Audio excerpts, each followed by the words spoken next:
번째 주일이에요. 벌써 2021년도가 시작한 지도 벌써 한 달, 두 달, 세 번째 달, 네 번째 달이 다가왔어요. 이젠 낮에는 친구들이 반팔을 입고 다닐 만큼 여기 지금 우리 대현이는 벌써 반바지를 입고 왔는데 아직 그러기엔 조금 그렇지만 낮에는 더워서 친구들이 옷을 가볍게 입어요. 이럴 때일수록 더 감기 걸리지 않게 조심해야겠지요. 맞아요. 하지만 우리가 또 마스크를 잘 쓰고 다니니까 아마 감기 걸리는 일은 예전보다 많이 줄었을 거예요. 우리 친구들이 4월 한 달도 건강하고 하나님 사랑하는 그런 한 달이 되었으면 좋겠고, 오늘은 오렌지 예배 하나님 말씀을 들으려고 하는데, 오늘은 특별히 얘들아 앞에 봐야지. 오늘은 특별히 선생님 뒤에 무슨 글씨가 있지 얘들아? 자, 읽어볼까? 시작. 부활 감사 부활절 감사 예배. 오늘은 아주 특별하고 더욱더욱 중요한 날이라는 거 기억하고 하나님 말씀에 귀를 기울이겠습니다. 우리 지난주 우리는 하나님 나라에 뭐라고 말했죠? 하나님 나라의 땡땡. 하늘 왕자, 하늘 공주인데 특별히 다리를 놓는 사람이라는 뜻으로 우리나라에 있는 대땡관, 그리고 와 있는 대사관. 맞아. 그래서 우리는 우리나라에 살고 있지만 하나님 나라를 살고 있기 때문에 따라해보자. 나는 하나님 나라의 대사야. 그래서 하나님을 사랑하고 이웃을 사랑해요. 하나님 나라의 대사인 멋진 우리 하담 친구들, 오늘 함께 이 자리에 있는 친구들과 화면 속에 가정에 있는 친구들을 축복합니다. 자, 그 다음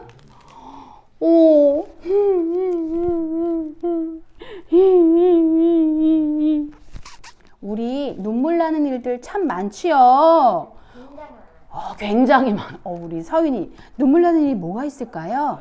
친구하고 싸워서 진짜 친구를 괴롭혀서 억울할 때 한 번 울고. 억울할 때 한 번 울고. 친구가 이제는 딴 때려서 울었고. 속상해라. 그래. 친구가 이거 아니었다 계속 소리치고 저만 미워하고 엄마 아빠는 제편 안 들어주니까요. 우리 막 폭로해요.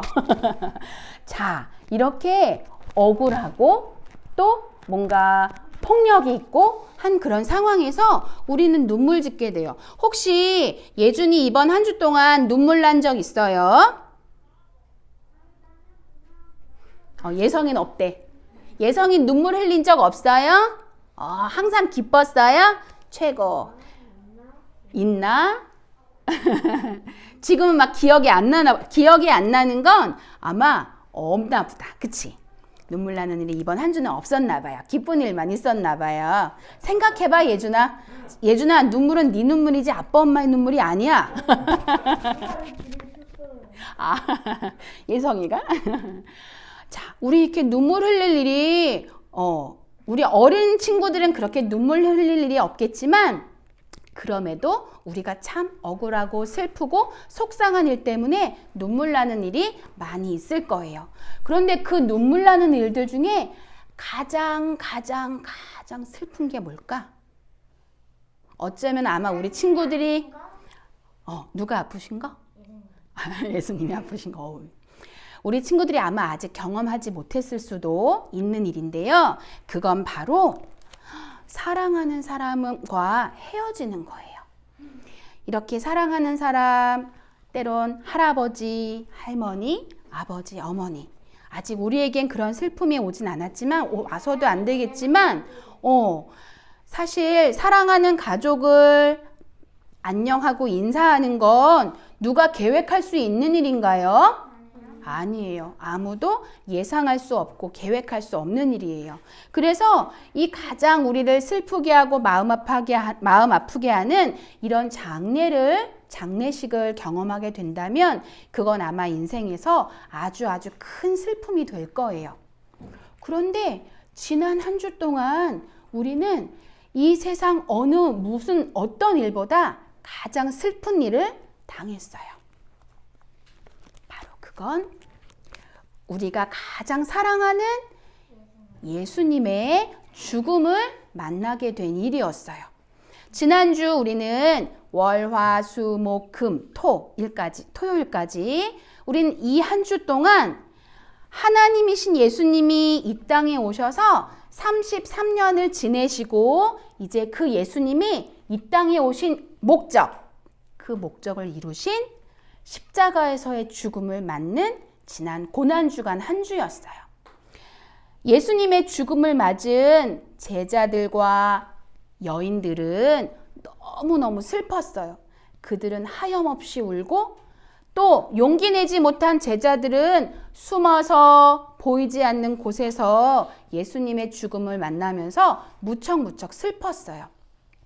그렇게 예수님의 죽음을 맞은 슬픔을 당한 이들처럼 우리도 사실 누군가의 장례를 경험한 그런 슬픈 일을 겪으면서 우리가 괜찮아, 슬프지? 이런 말이 사실 큰 위로가 될까, 얘들아? 응?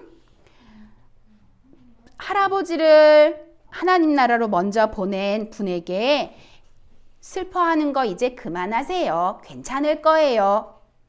위로해요. 이런 우리의 말이나 위로가 정말 완전한 위로가 될까요? 아니에요. 우린 어쩌면 그냥 말하지 않고 침묵으로 함께 눈물을 흘리고 함께 안아드리는 것이 가장 큰 위로가 될 수 있어. 근데 그 위로들, 세상의 위로는, 세상에 만져주는 그런, 안아주는 그런 위로는 한계가 있어요. 이렇게 예수님의 죽음을 맞은 제자들과 여인도 너무너무 슬펐어요. 그러면 얘들아 이렇게 슬프고 마음 아픈 일을 겪었을 때 우리가 이겨낼 수 있는 그 방법을, 이겨낼 수 있는 힘을 오늘 성경 말씀을 통해 주셨어. 하나님이 우리에게 약속해 주셨어. 이 세상에서의 슬픔은 끊어질 수 없어. 이 세상에서의 슬픔은 계속 될 수 있지만 그 슬픔을, 눈물을 닦아내 주시고 그것을 기쁨으로 바꾸어 주시는 그 약속을 성경에 오늘 주셨어. 우리 서윤이가 꼭 하고 싶은 얘기가 있나 보다. 무슨 얘기일까? 그 유다는 어떻게 됐어요? 자, 그 이야기는 이따 잠옷시대 가서 하도록 하겠습니다. 자, 하나님의 약속이 있기에 이 세상에서의 위로와 평안은 완전할 수 없지만 하나님이 주신 약속을 따라 우리는 가장 슬픔까지도 이겨낼 수 있는 힘이 있어. 바로 그건 따라해보자. 앞엔 전사님 까만 건 읽을게. 내가 너희와 함께 있을 때에 너희에게 말한 바 곧 모세의 율법과 선지자의 글과 시편에 따라해보자. 나를 가리켜 기록된 모든 것이 이루어져야 하리라. 한 말이 이것이라. 바로 나를 가리켜는 예수님을 가리켜 예수님을 향해서 기록된 모든 말씀이 이루어지는 것이 바로 오늘 일어나는 일인데 그 일이 무슨 일이냐면 따라해보자. 예수님은 우리를 위해 부활하셨어요. 살아나셨어요. 바로 이 사실, 이 귀한 사실이 우리의 슬픔의 눈물을 닦아낼 수 있고 우리 마음에 포기하고 절망하는 것을 이겨낼 수 있는 소망으로 바꾸어주는 바로 하나님 나라의 약속이에요. 그가 살아나셨어요. 얘들아, 예수님이 죽으시고 살아나신다는 증거가 바로 예수님을 덮었던, 무덤에서 덮었던 세마포 옷이 그냥 무덤 위에 있었고, 그리고 빈 무덤이 바로 예수님이 살아나셨다는 분명한 역사적 사실 증거가 될 수 있거든요. 바로 그분이 우리를 위해, 우리의 죄를 위해 죽으시고 살아나셨어요라는 이 귀한 사건이, 이 귀한 소식이 우리의 눈물을 닦아주시고 우리 마음의 절망과 포기를 소망으로 바꾸시는 하나님의 뜻이라는 거예요. 얘들아, 오늘 우리 사랑하는 친구들에게 또 우리 가정들이 드라이브 스루로 교회에 와서 하나님이 주시는 귀한 선물을 우리가 받게 되면서 이렇게 부활 계란을 받게 될 텐데 얘들아, 바로 이 계란의 의미가, 물론 이 계란 안에 이 계란은 무정란이기 때문에 우리가 이것을 끓는 물에 넣어서 푹푹푹 삶아서 깨서 맛있는 계란을 먹을 수 있는 거야. 그런데 이 안에 생명이 있는 계란이 있어. 바로 그거는 따라해보자. 유정란.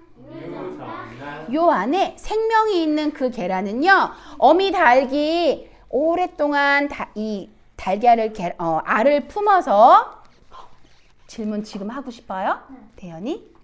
네. 엄마하고 아빠가 할머니를 가고 다 키우시는데 할머니가 그러시구나. 계란을 9개 갖고 와갖고 두 마리에다가 했더니만 계속 2마리만 재워놔요. 우리 대현이 집에는 병아리가 있는 걸로 알아요. 맞아요. 할아버지, 할머니가 양계장 계란을 하시는구나. 자, 이렇게 유정란 안에 있는 그 생명인데 얘들아, 만약에 이 안에 어미닭이 이 알을 품어서 이 안에 있는 병아리가 나오려고 해. 그럴 때 도와준다고 톡톡톡 해서 이 계란을 깨주면 될까? 안 돼요. 힘 없어갖고 살아가지 못해요. 맞아요. 절대로 이 계란을 똑똑똑 해서 도와주면 돼요? 안 돼요? 안 돼요. 스스로 나올 수 있도록, 스스로 그 알을 깨고 생명이 나올 수 있도록 하는 것이 이 부활절에 부활 계란을 나누는 의미예요. 대현이 엄마 올라가신다. 자, 그래서 우리가 부활절에 부활 계란을 함께 나누는 거예요. 예수님이 살아나셨어요. 사실 전도사님이 요 다음 동영상을 한 5초짜리 동영상을 예수님이 살아나셨어요 하면서 와 박수하는 그런 소리로 영상을 만들었는데 그 영상이 오늘 여기에 나오진 않았어요. 전사님이 외쳐볼게. 우리 예수님이 부활하셨어요라고 할 때 너희들이 와 하고 박수하는 거야. 알았지? 자, 예수님이 다시 살아나셨어요. 와! 그럼 옆에 있는 친구한테 얘기해 볼까? 예수님이 살아나셨어. 예수님이 살아나셨어. 예수님이 너를 위해 살아나셨어. 예수님이 너를 위해 살아나셨어. 바로 예수님의 부활의 소식이 우리의 눈물을 닦아주시고 우리의 절망과 포기함을 소망으로 바꾸시는 하나님 나라의 약속이라는 사실을 기억하면서 이번 한 주 부활 계란을 까서 먹으면서 또 교회에서 주시는 선물을 통해서 우리가 그 선물을 책을 보고 영상을 보고 만들면서 예수님의 부활을 우리가 외치고 알리고 기뻐했으면 좋겠습니다. 우리 두 손 모아 기도드릴게요. 예수님은 부활하셨습니다. 죄와 사망 권세 이기시고 우리를 위해 부활하신 예수님 감사합니다. 이 세상에 가장 슬픈 사랑하는 사람을, 사랑하는 가족을 먼저 보낸 그 슬픔을 그 어떤 것으로도 우리는 위로할 수 없습니다. 하지만 우리에게 진짜 위로가 되고 진짜 소망이 되시는 예수님이 우리를 위해 죽으시고 살아나신 그 소식이, 그 부활의 첫 열매가 되신 예수님 때문에 우리는 영원히 슬퍼하지 않고 영원히 기뻐할 수 있고 영원히 소망을 가질 수 있는 것을 감사드립니다. 하나님, 우리를 위해 예수님을 보내주시고 부활하게 하셔서 감사합니다. 이번 한 주 예수님이 우리를 위해 살아나신 이 귀한 소식을 마음에 기억하고 영원히 하나님 나라에 갈 때까지 우리가 예수님을 사랑하는 하나님 자녀, 하나님 나라의 대사로 살아가도록 하나님 함께 해주세요. 감사합니다. 예수님 이름으로 기도합니다. 아멘. 우리 아빠 엄마가 말씀 들으실 수 있도록 가정에선 도와주시고 우리는 잠옷실로 들어가겠습니다. 계신 하나님 아들 내 마음에 모셔요. 어서 오세요. 예수님 살아계신 예수님 오세요. 여기 내 마음에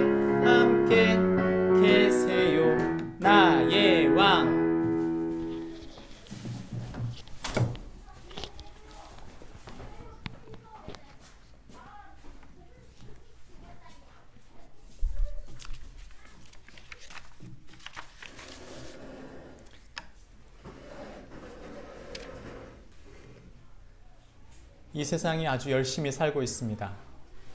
세상이 돌아가는 원리, 세상이 목적하는 바를 가만히 살펴보면 세상의 소망을 어디다 두고 있는가? 아마 그것을 세 단어로 조린다면 이것에 두고 있을 것입니다. 더 많은 재정, 더 많은 즐거움, 더 많은 힘, 그것이 바로 세상이 가지고자 하는 소망인 것이죠. 그래서 치열하게 살고, 그래서 끊임없이 비교하고, 그래서 더 목마르게 사는 것입니다. 그러나 우리가 생각해 볼 필요가 있습니다. 과연 세상이 어떠하기에 이러는가? 세상의 목적이 이러는 이유가 뭘까? 세속이라는 단어가 있습니다. 세상을 표현하는 또 하나의 단어죠. 이것을 사람들은 불교 용어로 생각하는 경우가 많은데 그것은 세 번째 의미고요. 세속이라는 단어를 보통 사람들은 사람이 살고 있는 모든 사회를 통틀어 그저 세상, 세속 같은 말로 씁니다. 그러나 세속이라는 단어에 이런 뜻이 있어요. 두 번째인데 세상의 일반적인 풍속을 뜻합니다. 우리가 사는 일반적인 세상의 풍속은 어떻죠? 우리가 살아가고 있는 세상의 일반적인 풍속을 가만히 따라가 보면 사람들의 본성이 그 안에 고스란히 숨어져 있어요. 사람들은 끊임없이 자기 중심적 야망과 욕심으로 그 욕심을 이루려 사는 사람들이 모여 끊임없는 갈등과 끊임없는 어려움과 문제들을 반복하는 삶을 사는 것이죠. 그게 세상 풍속입니다. 그러면 예수님을 따라 사는 사람들도 일반적인 풍속을 따라 살면 되는 걸까요? 성경은 우리에게 그렇게 말하지 않습니다. 오해하지 말 것은 불교는요, 이 세상은 더럽기에 세상은 다 버리고 어떻게 하라 그래요? 다 무소유로 다 놓고 떠나라고 말하죠. 그리고 해탈해야 된다. 자기 스스로 자기를 실현하는 것, 그것을 위해 떠나는 것입니다. 그것이 시인이 되었든 그것이 어떤 해탈의 경지가 되었든 불교는 그것을 위해 떠나는 것이죠. 그러면 세상은 과연 더럽고 끝나는 것인가? 성경은 우리에게 그렇게 말하고 있지 않습니다. 세상은 어떤 곳입니까? 세상 성경을 살펴보면 세상은 아름답게 하나님께서 창조하신 곳입니다. 그런데 인간이 하나님처럼 되려고 하는 욕망, 그리고 인간이 가지고 있는 그 마음 중심의 자기 중심성이 결국에는 세속화되게 한 것이죠. 그 세속화란 결국 하나님과 등을 돌리고 그 파괴돼 버린 관계를 말합니다. 우리는 지금 그 파괴된 관계성 속에 살고 있는 것이죠. 그래서 우리가 보기에 세상이 굉장히 아름다우면서도 가만히 살펴보면 무자비한, 무서운 곳이 또한 세상이라는 것을 볼 때 이런 양면을 생각해 보면 좀 복잡한 생각이 들어요. 성경은 우리에게 뭐라고 말합니까? 그 창조한 세상이 타락했지만 그 타락한 세상을 하나님께서 구원하시기 위하여 당신이 아들을 주시겠다고 약속하십니다. 그게 바로 창세기 3장에 나타나는 선악과 사건에서 하나님이 그 아들을 주시겠다고 했던 약속이고, 아브라함의 언약 속에서 내가 너를 통해 그 땅을 주겠다고 했던 그 땅이 바로 하나님 나라의 땅, 즉 그 하나님의 아들이신 예수 그리스도의 보좌, 그 보좌의 통치를 받는 그 나라를 말하는 것이죠. 그러므로 세상 나라와 하나님 나라는 서로 대칭 관계에 있습니다. 여러분, 그렇다면 세속이 갖고 있는 목적성이 바로 그런 세 가지의 목적성이라면 과연 우리가 앞으로 가지게 되는 목적성은 무엇일까요? 우리가 가지게 되는 이 하늘의 뜻을 이루는 그 과정은 과연 무엇에서 찾아볼 수 있을까요? 우리가 이 땅에서 살고 있는 하나님의 사람으로서 세속에 물들지 않고 살아가는 하나님의 사람의 방식은 과연 무엇일까요? 우리도 똑같은 목적을 위해 산다면 우리는 세상과 다를 바가 없는 사람들이지만 하나님께서 우리에게 이 부활의 아침에 세상과 다른 하나님 나라 백성으로서 사는 삶의 방편, 세상이 목적하고 있는 세상의 방식이 아닌 하나님 나라의 목적이 무엇인지에 대한 이야기를 오늘 부활절에 주십니다. 우리의 질문은 이런 것입니다. 같이 한번 읽어볼까요? 시작. 물질과 건강, 권력과 능력이 우리의 자랑이 아니라면 우리의 영광과 기쁨은 어떻게 오는 것인가? 여러분은 무엇이 기쁩니까? 여러분 무엇이 자신의 영광이라고 생각합니까? 내가 더 높아진 것, 내가 이루고자 했던 어떤 일이 이루어졌다면 그것이 과연 우리 인생의 목적일까요? 오늘 우리가 함께 던지는 질문의 답을 성경에서 함께 찾기를 바랍니다. 누가복음 24장 36절부터 49절의 말씀인데 조금 긴 구절입니다. 그러나 예수님께서 제자들에게 나타나셨던 이 본문이 저와 여러분에게 예수님께서 제자들에게 던지신 그 해답, 우리 질문에 대한 해답을 주시는 본문이기도 합니다. 나누어서 우리 읽도록 하겠습니다. 누가복음 24장 36절부터 49절까지의 말씀입니다. 이 말을 할 때 예수께서 친히 그들 가운데 서서 이르시되 너희에게 평강이 있을지어다 하시니 그들이 놀라고 무서워하여 그 보는 것을 영으로 생각하는지라. 예수께서 이르시되 어찌하여 두려워하며 어찌하여 마음에 의심이 일어나느냐. 내 손과 발을 보고 나인 줄 알라. 또 나를 만져보라. 영은 살과 뼈가 없으되 너희 보는 바와 같이 나는 있느니라.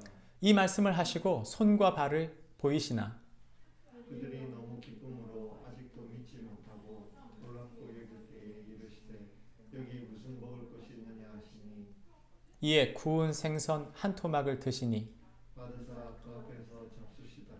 또 이르시되 내가 너희와 함께 있을 때에 너희에게 말한 바 곧 모세의 율법과 선지자의 글과 시편의 나를 가리켜 기록된 모든 것이 이루어져야 하리라 한 말이 이것이라 하시고 이에 그들의 마음을 열어 성경을 깨닫게 하시고 또 이르시되 이같이 그리스도가 고난을 받고 제3일에 죽은 자 가운데서 살아날 것과 또 그의 이름으로 제 사함을 받게 하는 회개가 예루살렘에서 시작하여 모든 족속에게 전파될 것이 기록되었으니 너희는 이 모든 일의 증인이라.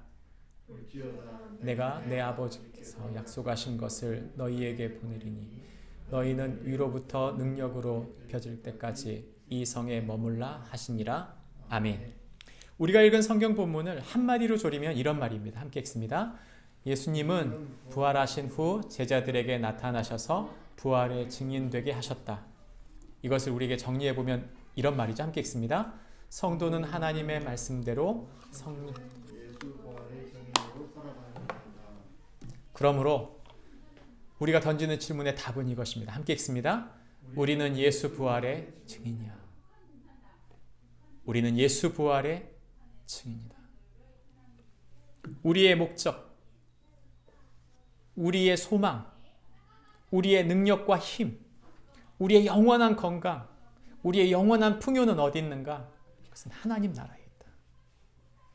그 하나님 나라에 우리의 소망이 있고 우리가 그 하나님 나라를 향하는 동안 우리는 이 땅 가운데 그 하나님 나라의 증인으로 사는 것이라고 말하는 것이죠. 오늘 우리가 이 부활의 아침에 함께 이 부활절의 의미를 깊이 생각해 보려고 합니다. 우리는 작년쯤에 부활의 사실성에 대한 이야기를 했어요. 부활은 사실인가? 우리는 그 부활의 사실성에 대한 얘기를 충분히 얘기했습니다. 그러나 가만히 생각해 보세요. 부활의 사실성만큼이나 중요한 것이 무엇인가 하면 과연 그렇다면 우리에게 그 부활이 무엇을 의미하는가 해요. 그런데 오늘 예수님께서 제자들에게 나타나셔서 그 부활이 무엇을 의미하는지를 정확히 얘기해 주고 있는 것입니다. 예수님은 부활하셨습니다. 그런데 여러분 생각해 보세요. 예수님의 부활이 나타났다면 만약에 저라면 제가 예수님께 부활하면 제가 부활을 했다면 예수님이라면 제가 제일 먼저 찾아갈 곳은 어딘가 하면 빌라도일 것 같아요. 빌라도에게 찾아가서 이건 아니다. 어떻게 그렇게 재판할 수 있느냐. 그리고 이 정권의 문제를 얘기할 것 같아요. 대제사장을 찾아가고 장로들을 찾아가고 유대인 지도자들을 찾아가서 그들이 행한 모든 악한 행실을 폭로하고 얘기하면서 내가 부활했으니 믿으라고 얘기할 것 같아요. 백성들에게 찾아가서 내가 살아났다고 나를 따르라고 말할 것 같아요.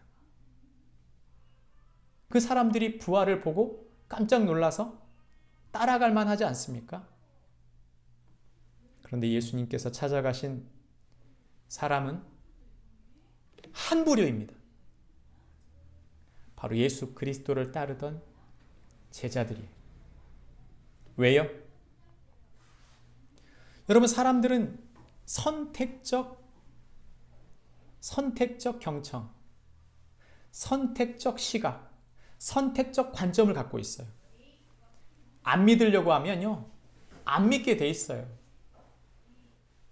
자기 중심에 자기가 선호하고 자기가 어떤 갖고 있는 무엇인가를 선택했다면 그 선택한 걸 고집스럽게 유지하려고 하는 마음을 가지고 그런 눈으로 보는 것이죠. 그래서 아무리 객관적인 사실을 갖다 대도 그것에 대해서 듣고 싶지 않아 하는 거예요. 그러니까 그 사람에겐 그것밖에 안 보이는 거죠.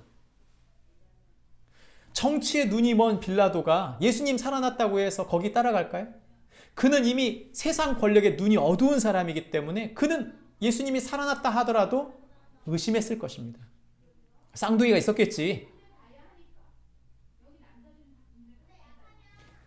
유대인 지도자들에게 찾아갔을 때 그들은 무엇에 눈이 어두웠습니까? 그들은 자신들이 성전을 통해서 갖게 된 그 이권, 그리고 그 권력을 통해서 쟁취하고 있었던 자신들의 기득권을 결코 놓으려고 하는 사람들이 아닙니다. 예수님이 나타났다고 해서 자신들의 기득권을 내려놓고 회개하겠습니다. 자신은 이제 자기가 갖고 있는 기득권도 내려놓겠고 성전을 통해 얻었던 모든 이권도 다 내려놓겠습니다. 과연 그럴까요?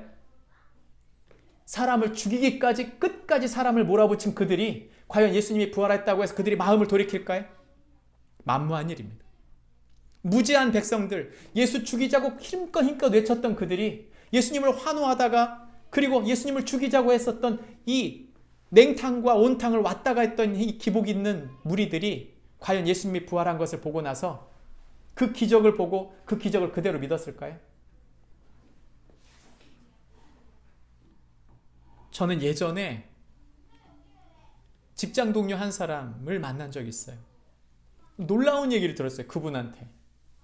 그분이 교통사고가 났는데 죽게 됐대요. 어머님이 권사님인데 자신을 위해 그렇게 기도했답니다. 근데 자기가 그 중환자실에서 정말 자신이 지옥으로 끌려가는 걸 느꼈대요. 지옥 문 앞에 끌려가서 자기가 빨려 들어가고 있는데 갑자기 하늘 위에서 빛이 오더니 자기를 덜 잡아 당기더랍니다. 그래서 자기가 뭐라고 말하냐면 자기는 지옥이 있는 걸 믿는데요. 얼마나 그 어머니 권사님이 기도하셨는지. 근데 그분이 한 말에 제가 더 충격을 받은 건 뭐냐면 자기는 그래도 교회를 안 가겠대요. 자기는 지금 술 친구가 너무 많고 행복한 게 너무 많고 자기가 지금 즐길 수 있는 게 너무 많아요. 그 사람 부자거든요. 그러니까 자신은 이 직장 생활 하지만 언제 그만둬도 상관없고 자기는 즐기는 게 낙이라는 거예요. 자기는 예수 믿을 이유가 없대요. 기적을 경험하면 사람들이 믿을 것이다. 착각입니다. 저와 여러분이 갖고 있는 그 믿음은 한편으로 생각하면 우연히 가진 믿음처럼 보이지만 그것은 하나님의 선물이요. 하나님께서 하나님 나라 백성들에게 주신 하나님의 선택한 놀라운 하나님 나라의 계획이에요. 우리가 믿은 것 같고 내가 붙잡은 것처럼 보이지만 하나님이 그때 그 시에 우리를 만나 주셨기 때문에 그분이 우리에게 말씀하시고 그분이 우리의 길을 인도하셨기 때문에 우리가 이 자리에 있는 것입니다. 성경은 우리에게 이 부활의 의미에 대한 이야기를 세 가지로 말합니다. 예수 부활은 우리에게 죽음을 뛰어넘는 평강을 주신다는 것입니다. 오늘 우리가 읽은 성경에 보면 예수님께서 제자들에게 나타나셨어요. 제자들은 깜짝 놀랐고 그리고 무서워했어요. 왜냐하면 귀신인 줄 알았거든요. 그랬을 때 예수님께서 직접 말씀하십니다. 어찌하여 두려워하느냐? 어찌하여 마음에 의심이 일어나느냐? 내 손과 발을 보고 나인 줄 알라. 또 나를 만져보라. 영은 살과 뼈가 없으되 너희 보는 바와 같이 나는 있느니라. 심지어는 도마에게 뭐라고 말씀하셨죠? 내 손에 있는 못자국과 내 허리에 있는 창자국을 만져보라 그랬어요. 예수님의 부활은 실제라는 것을 보여주는 내용입니다. 어떤 사람들은 말해요. 예수님은 영이시다. 이단들이 가장 자주 하는 말이 뭐냐면 예수님은 영이신데 이 사람 속에 들어갔다가 저 사람 속에 들어갈 수 있다. 그래서 그 영으로 우리가 말씀으로 판단하는 것이지 그 사람의 실체로 볼 수 없다는 거예요. 근데 여기 성경을 보십시오. 그들이 깜짝 놀란 이유가 뭐예요? 예수님을 봤기 때문이에요. 어떤 예수님이요? 같은 예수님이요. 예수님이 살아나심을 보고 난 다음에 깜짝 놀랐어요. 둘 중에 하나겠죠. 둘 중에 하나예요. 귀신이거나 실체이거나. 그런데 실체라는 생각을 못했어요. 이유가 뭐예요? 하나입니다. 죽은 사람이 살아난 걸 본 적이 없기 때문이에요. 예수님은 그들에게 말씀하십니다. 여기 무슨 먹을 것이 있느냐? 그리고 생선 한 토막을 드렸을 때 예수님 그들 앞에서 잡수셨어요. 귀신이 음식 먹는다는 이야기를 들어본 적이 있습니까? 예수님은 실제로 그들과 함께 생활하셨어요. 성경은 우리에게 40일 동안 제자들과 함께 있었다 그랬어요. 제자들과 함께 있었다. 왜요? 그들에게 자신이 살아난 것을 선명히 보여주기 위해서입니다. 왜 제자들에게 선명히 예수님이 보여주셔야 될까요? 그 연약한 자들에게, 그 무지한 자들에게, 그 배반한 자들에게 왜 유독 제자들에게 그렇게 40일을 함께 생활하셨을까요? 그들이 열매이기 때문이에요. 여러분 생각해 보세요. 한 사람이 목숨을 건다는 건 그게 확실하다는 거 아닙니까? 나는 목숨을 걸 만큼 확실하다라는 거 아니에요? 예수님의 제자들이 11제자들이요. 초대교회에 있는 이 놀라운 하나님의 예수 그리스도의 제자들이 교회를 공동체를 세우고 나중에 교회가 핍박받을 때 다 어떻게 했습니까? 뿔뿔이 흩어져서 핍박받는 동안 다 각 나라에 흩어져서 순교했습니다. 교회 공동체에 엄청난 말씀과 기도의 부흥이 있고 난 다음 하나님 나라의 통치, 세상 나라가 아닌 하나님 나라의 통치가 그 교회 공동체 가운데 임한 거예요. 누구를 통해요? 그 12제자를 기본으로 모인 것입니다. 그리고 이들은 나중에 순교했어요.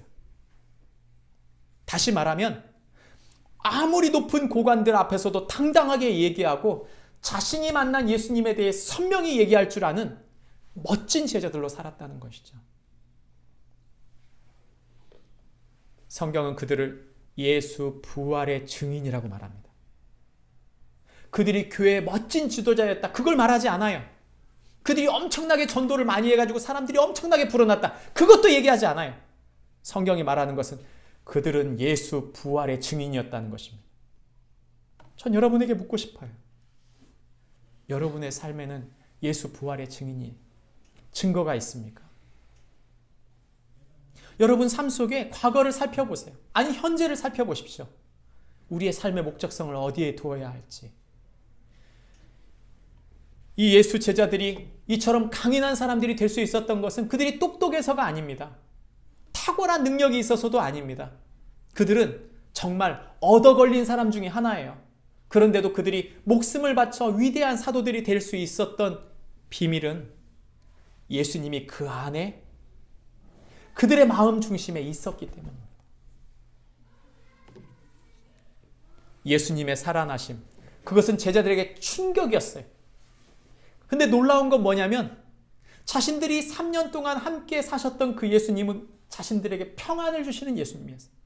예수님의 그 메시지, 예수님과의 깊은 교제, 예수님께서 알려주신 그 진리의 말씀들은 자신들에게 평강을 주시는 평강의 왕이라는 것을 그들 마음 중심에 확정한 것입니다. 여러분은 무엇에서 평강을 찾으세요? 돈이 우리에게 평강인가요? 우리에게 다른 어떤 사람들이 우리에게 평강을 주던가요? 우리 자녀들이 잘 되면 평강입니까? 모두 흔들립니다. 세상 모든 게 흔들려요. 참된 평안이 없다는 것을 우리는 잘 압니다. 돈은 있다가도 없고요. 건강도 있다가도 없고요. 관계도 때로는 굉장히 불안해질 때가 있고요. 그렇게 믿고 신뢰하던 자녀들이 우리에게 등을 돌릴 때도 있는 거예요. 그러나 제자들은 압니다. 자신들이 예수님께 부름받아 3년 동안 지내신 예수님은 평강의 왕이셨습니다. 그리고 예수님의 부활 이후에 그들은 예수 그리스도가 그들의 중심이 되었을 때 그들이 누린 하나님의 통치는 평강입니다. 샬롬. 하늘의 샬롬. 그것이 저와 여러분의 중심이어야 합니다. 저와 여러분이 평안하지 못한 이유가 뭘까요? 예수님이 없었어요. 그 부활의 예수님이 나의 소망이 되지 못하니까 마음이 흔들리는 거 아닙니까?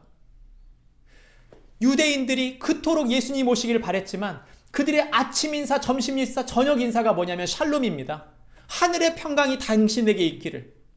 그렇게 인사를 많이 했는데도 불구하고 그들은 평안이 없어요. 왜요? 진정한 그 샬롬의 주인이신 예수님이 그 마음 중심에 들어가지 않으면 평안은 존재하지 않습니다. 우리가 그렇게 사랑하는 부모님, 그렇게 사랑하는 자녀에게 정말 예수님이 찾아가지 않는다면, 그 예수님이 그의 왕이 되지 않는다면 그에게는 평강이 있을 수 없는 것입니다. 이 부활의 아침에 저와 여러분에게 예수님의 평강이 있다면 저와 여러분은 기쁠 거예요.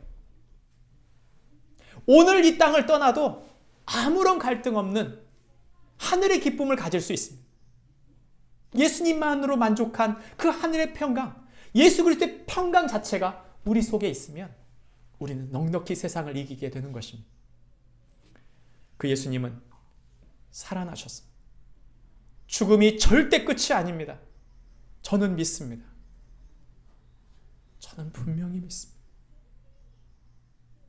죽음은 끝이 아닌 새로운 시작입니다.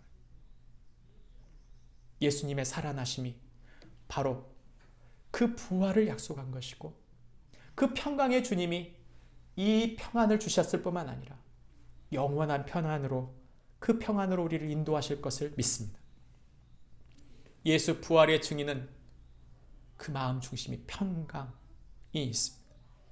저와 여러분이 이 아침에 그 평강을 누리는 축복이 있기를 바랍니다.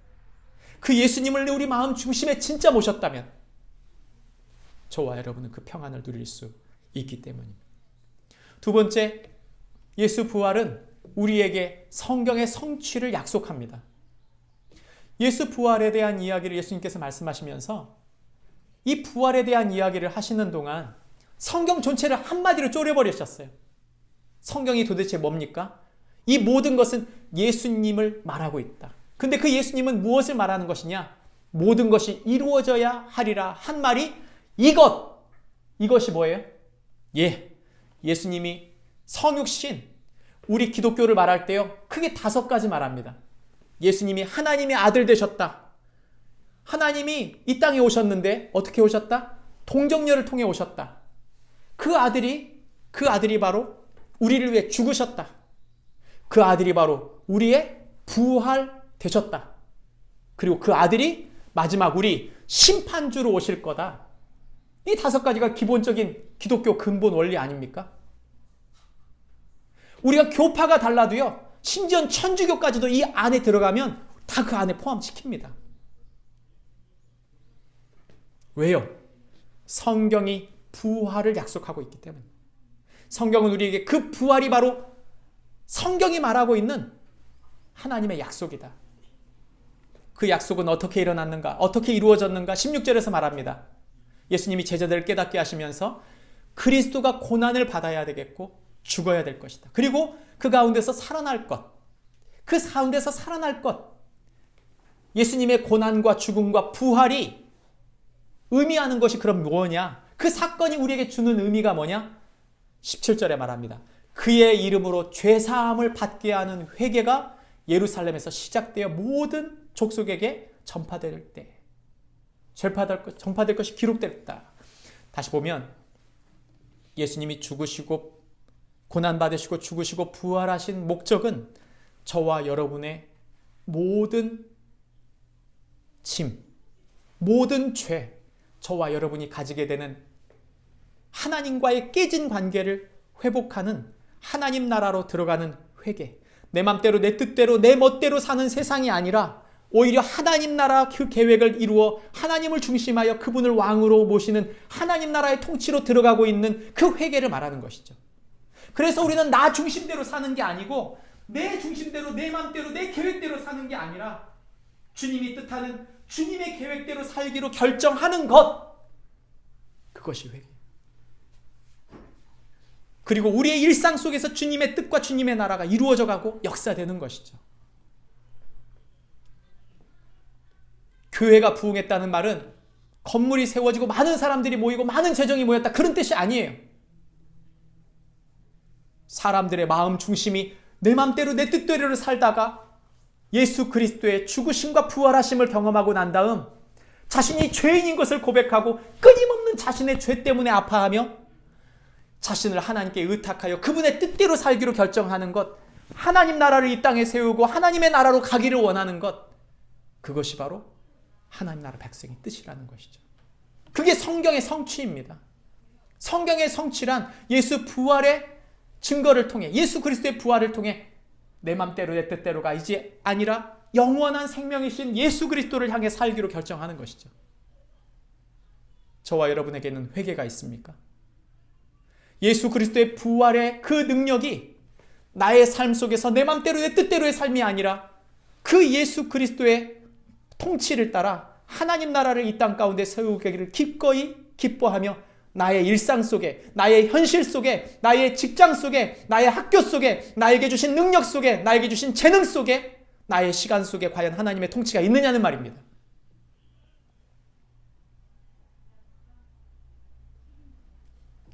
성경은 우리에게 분명히 말합니다.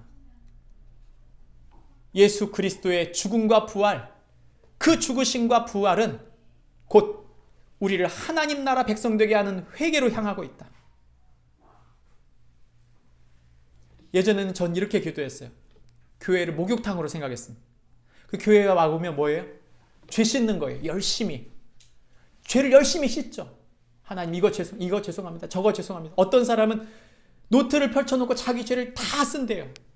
그래갖고 20장 20페이지짜리 책을 자기가 어렸을 때 엄마 젖꼭지를 세게 물었던 것부터 시작해가지고 자기가 평생 지었던 죄를 다, 자기가 알고 있는 죄를 다 기록하고 그걸 회개했다고 생각한다고. 여러분, 그렇게 하면 회개가 끝난 것입니까? 진정한 회개란 유턴이에요. 내 마음 중심에 살고 있었던 그 옛날 죄를 회개하는 것은 멈추는 게 아니고 그분을 위해, 그분을 향해 살기로 결정하는 것입니다. 내 방식대로, 내 멋대로, 내 생각대로 고집하는 것이 아니라 정말 주님의 계획이 무엇인지를, 그 성경을 통하여 주신 하나님 나라의 계획이 무엇인지를 유턴하는 거예요. 이 부활의 아침에 저와 여러분이 생각해야 할 예수 부활이 우리에게 주고 있는 메시지는 회개한 자입니다.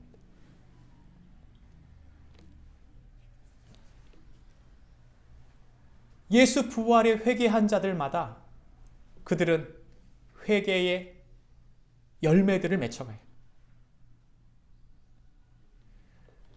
자신이 그 회개의 열매, 나 중심성이 아닌 주님 중심의 삶을 사는 동안 끊임없이 나 자신을 내려놓는 삶을 살기 위해 내어놓는 끊임없는 자신들의 대가가 거기 안에 있는 것입니다.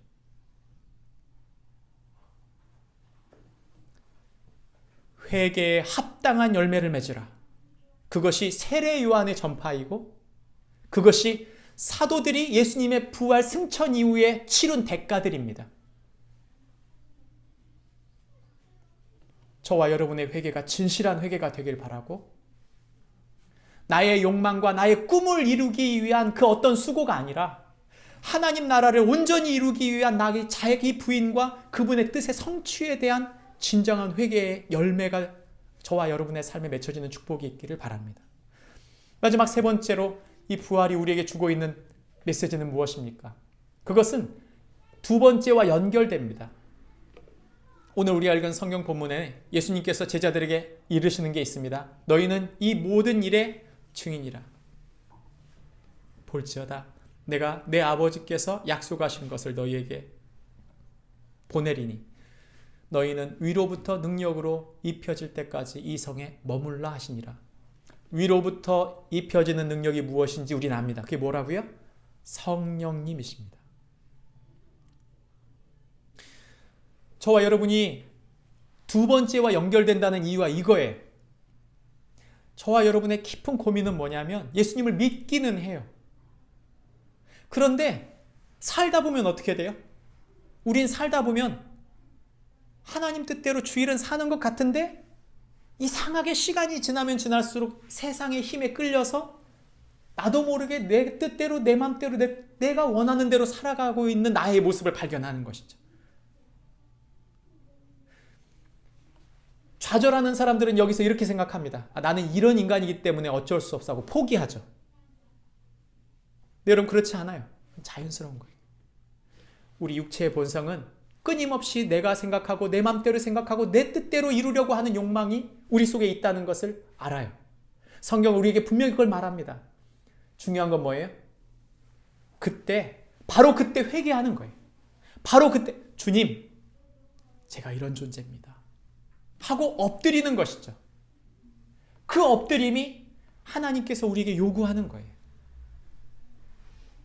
제가 우리 주일학교부터 시작해서 우리 교회 성도들에게 하는 말이 있습니다. 죄 지을 때라도 기도하십시오. 왜 제가 그렇게 말하는 줄 아세요? 하나님이 아세요. 그 고집 피움을. 하나님이 아세요. 우리가 목적하고 있는 세상적 목적을. 진솔하게 차라리 얘기를 하세요. 진솔한 게 훨씬 나은 거예요, 여러분. 그건 하나님 계획이 아니니까 하나님 갑자기 조용히 계시고 내가 알아서 할게요. 가 아니에요. 거기서조차도 하나님 저를 붙잡아 주세요. 전 이런 존재입니다. 그 진솔한 가운데 하나님이 응답하십니다. 성령이 역사하신다는 뜻은 복잡한 말이 아닙니다. 제자들에게요, 지금 당장에 가서 내 증인이 되어라라고 말해도 돼요. 근데 왜 유독 기다리라고 했을까요? 그것은 바로 우리 속에 하나님의 성령이 우리 속에 들어와야 되기 때문입니다. 여러분 가전제품들 많이 있죠? 심지어 이 앞에 있는 이 리모컨도 여기 배터리 빼면 작동하지 않아요. 저와 여러분이 배터리가 되시는 우리 진짜 힘이 되시는 성령님이 우리 안에 들어오지 않으시면 우린 기능 못합니다. 제가 어제 우리 아이 학교에 믿는 아버지들 모임에 갔었는데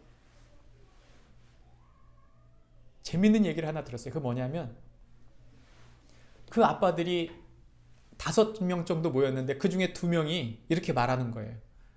자기는 한 번도 자녀하고 같이 큐티 해본 적이 없대요. 근데 학교에서 복상이라는 걸 시키는데 복종하는 묵상이에요. 복상이. 근데 이제 복종하는 묵상을 시켰는데 함께 한 5개월 정도 같은 본문을 가지고 함께 묵상하고 넌 어떻게 생각하니라고 물었대요. 그리고 같이 그 이야기를 나누고 그 이야기를 공유했다는 것입니다. 근데 자기 자녀하고 그렇게 가까워졌다고 말하더라고요. 그래서 제가 희한하다. 전 목사인데요. 가끔 잘 안 이어져요. 그래서 제가 가만히 생각해요. 이유가 뭔 줄 아세요? 저희 교회 묵상집 이름이 뭡니까? 우리 교회 큐티집 이름이 뭐죠? 매일 성경이에요. 근데 그 학교가 쓰고 있는 큐티집 이름이 뭐냐면 하나님 나라 큐티예요. 다시 말하면 우리 아이가 묵상하고 있는 묵상집하고 제가 묵상하고 있는 묵상집하고 달라요. 코드가. 그러니까 어떤 현상이 벌어지냐면 전 새벽 예배 설교하고 하루 종일 묵상하는 말씀이 전혀 다른 본문 묵상하고 있는데 얘는 다른 거 묵상하고 있는 거예요. 제가 솔직히 회개했어요. 왜냐하면 귀찮다. 내가 새벽에 아침에 설교하고 하루 종일 묵상하고 이렇게 하고 있는 내 삶이 몇 개나 성경을 묵상하고 있는데 거기에다 굳이 우리 아이과 성경까지 같이 묵상을 해가지면서 이렇게 같이 중복으로 해야 되냐. 이런 생각 때문에 3년 전에 저는 그렇게 안 했습니다. 저희 와이프한테는 주고. 제가 그 5개월 만에 자녀들하고 영적으로 소통하고 같은 형제와 같은 지체됨, 예수 그리스도 안에서 지체됨, 그 마음에 성령이 역사하는 걸 느꼈다는 걸 얘기할 때 제가 부끄러웠어요. 그 사람들은 이제 중학교 1학년 돼가지고 아이가 5개월밖에 같이 묵상하지 않은 아빠들인데 3년이나 애를 보낸 나는 우리 아이 속에서 역사하는 하나님의 성령의 음성을 듣지 못한 거예요. 설교는 했죠. 저 나름대로 묵상했어요. 저 나름대로 산다고 살았죠. 헛발질한 것입니다. 제 자녀에게. 여러분 어디가 하나님의 역사입니까? 저는 그 성령이 말씀 속에 역사한다고 믿습니다.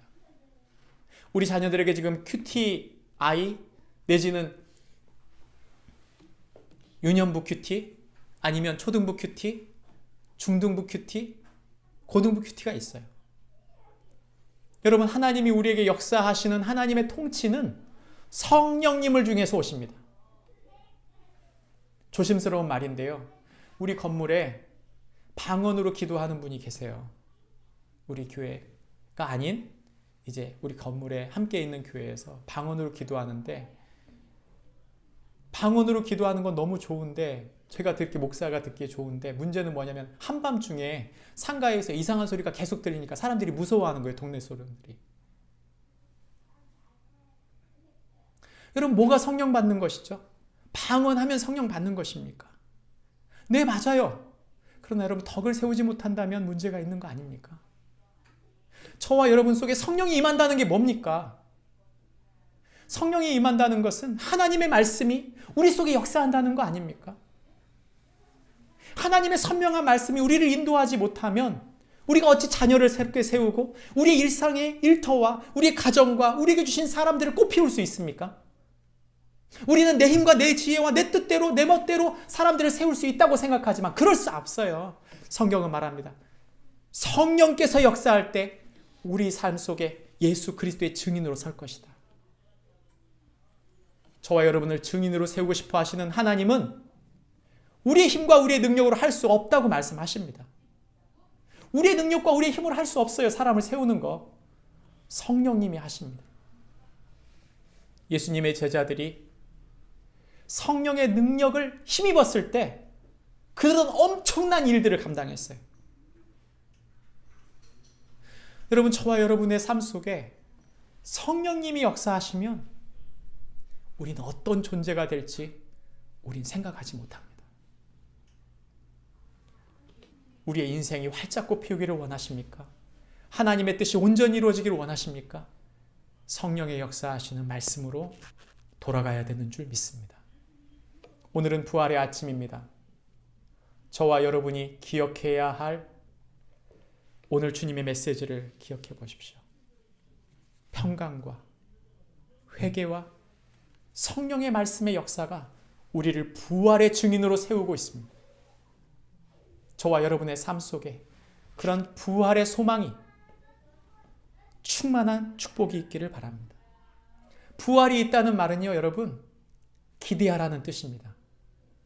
부활이 있다는 뜻은 하나님 나라가 있다는 뜻입니다. 부활이 있다는 뜻은 우리에게 이 땅에서 고난받고 있는 이 수많은 아픔과 모든 문제를 살고 난 우리의 삶이 그저 한 번 더 이어졌다라는 뜻이 아니에요. 이 땅에서 치루었던 우리의 모든 대가와 수고와 고난과 많은 문제들이 부활의 영광 속에서 하나님 나라에서 멋지게 꽃필 것인 것을 얘기하는 것입니다.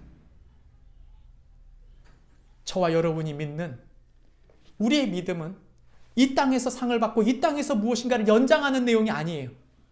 그것은 죽음 이후에 예수 그리스도께서 우리의 부활 승리 되신 예수 그리스도께서 우리의 부활의 주인인데 주님이 우리를 부활케 하실 때 그 영원한 나라에서 누릴 하나님 나라의 영광이 있다고 말씀하십니다. 우리의 삶의 모든 고난의 현실이 그 나라의 영광이 되는 것을 믿고 믿음으로 서는 축복이 이 부활절 아침 있기를 바랍니다. 기도하겠습니다.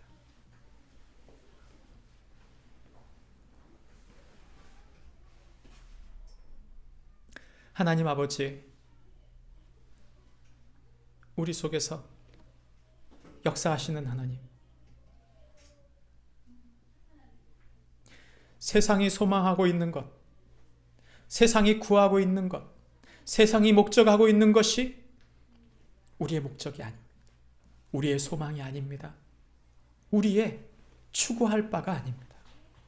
우리의 진정한 소망은 예수 그리스도의 부활 속에 있습니다. 그 부활로서 느끼게 되는 하늘의 평강, 예수 그리스도의 부활로 말미암아 우리의 왕 되신 주님이 우리에게 주시는 그 회개로 말미암은 열매들, 그리고 우리 삶 속에 주님께서 성령의 역사로 말미암아 우리의 삶 속에 이루고자 하는 부활의 증인의 삶, 그것이 우리의 삶 속에 온전히 나타나게 하여 주시옵소서. 주님, 우리 약함을 아시지만 그러나 우리 가운데 그 부활의 소망을 주셨사오니 주님이 역사하실 것 믿고 주님의 말씀 아래, 주님의 그 평강 아래, 주님의 길 아래 우리 자신을 내어놓습니다. 우리를 인도하여 주옵소서. 예수님의 이름으로 기도합니다. 아멘.